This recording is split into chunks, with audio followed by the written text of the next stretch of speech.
Hola a todos nuestros amigos y amigas de Radio Conexión Vida. Bienvenidos a esta edición de Contextos. El programa de hoy está dedicado al escritor francés Antoine de Saint-Exupéry, uno de los autores más representativos y reconocidos a nivel mundial por su obra El Principito, que analizaremos precisamente en este video. Antes que todo, vamos a revisar primero la biografía de este autor.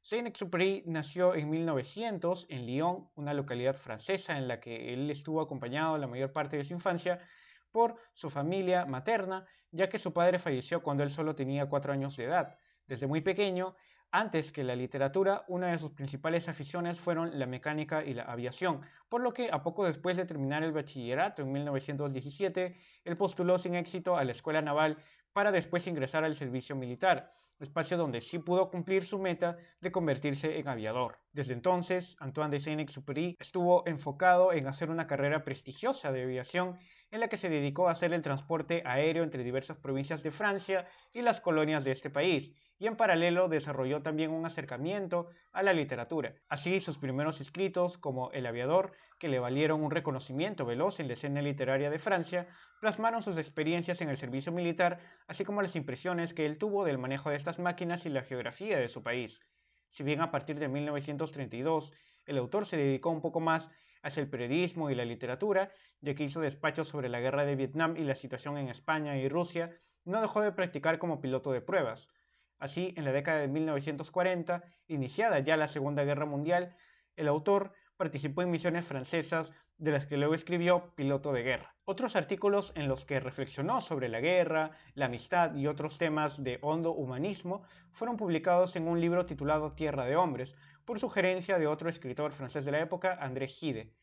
Fue por ese tiempo también, en 1944 exactamente, que el autor falleció luego de ser derribado en una misión de reconocimiento aéreo sin armamento sobre Córcega que se le encargó, en la que también sobrevoló territorio que estaba en poder de los alemanes. Bien, sin más preámbulos, vamos a revisar ahora su obra más conocida, considerada por muchos su obra maestra, tanto por jóvenes y adultos. Nos referimos a El Principito, una novela corta publicada en 1943 y que es a grandes rasgos una historia en la que el narrador, un aviador que cae en el desierto africano tras un accidente, se encuentra de pronto con un niño de curiosidad infinita y que asegura provenir de un asteroide.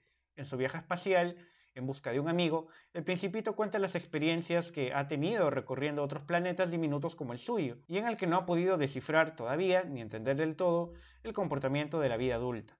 Finalmente, tras una serie de diálogos y el tiempo transcurrido con el narrador, ambos entenderán a cabalidad el significado de valores universales como el amor, la amistad y la vida misma, con todos sus matices también, como los de la tristeza, el contento y la soledad. Toda la novela además está impregnada de frases memorables con un ritmo sencillo de entender, y precisamente por estas características se le ha considerado como un libro infantil. Sin embargo, el contenido trasciende toda clase de edades. La edición que me acompaña para hoy es una de los años 80 aproximadamente, y en este formato no supera las 90 páginas, además de estar acompañadas con sus ya clásicas ilustraciones. Vamos a escuchar ahora algunos fragmentos de esta novela.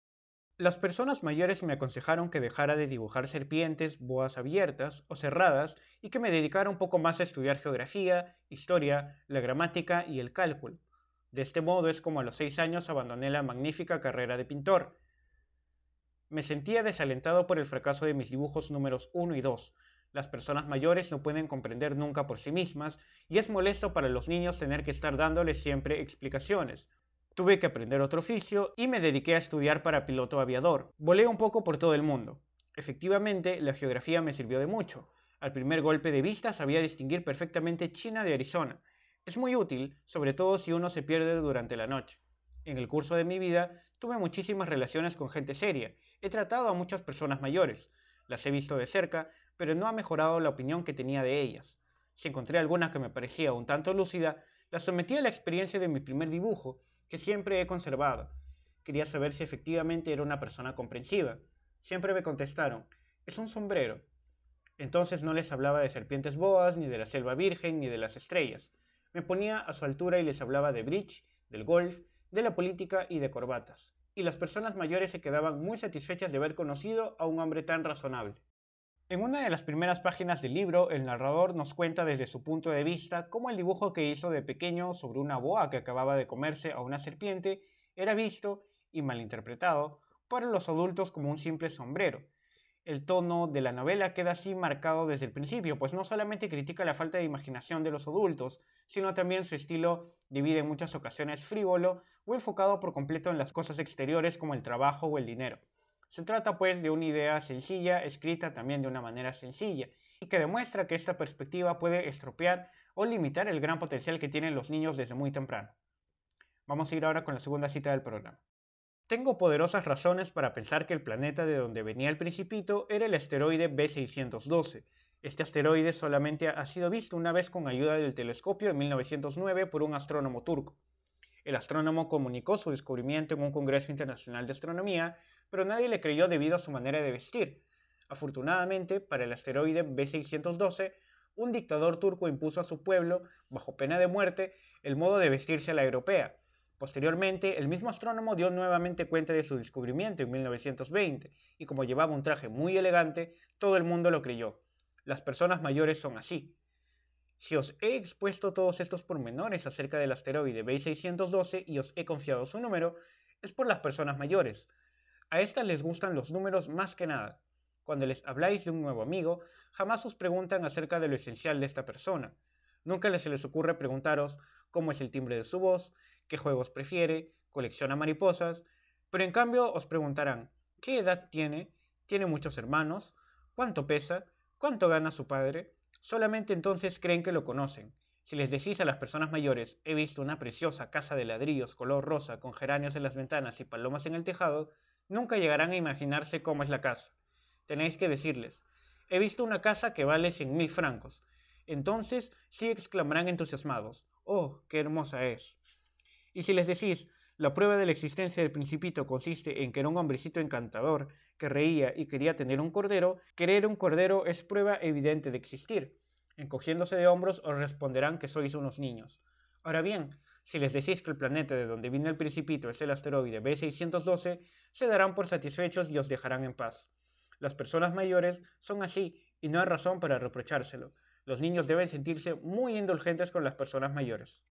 La crítica contra los adultos, o mejor dicho, contra la mentalidad adulta de la sociedad moderna de mediados del siglo XX, no es suficiente.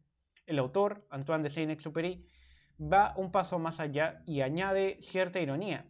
Las personas mayores no solo se consagran a lo más superficial de la vida, sino que estiman y calculan todo en números, en cantidades frías que por sí solas no dicen nada. De hecho, son dignos de compasión y tolerancia.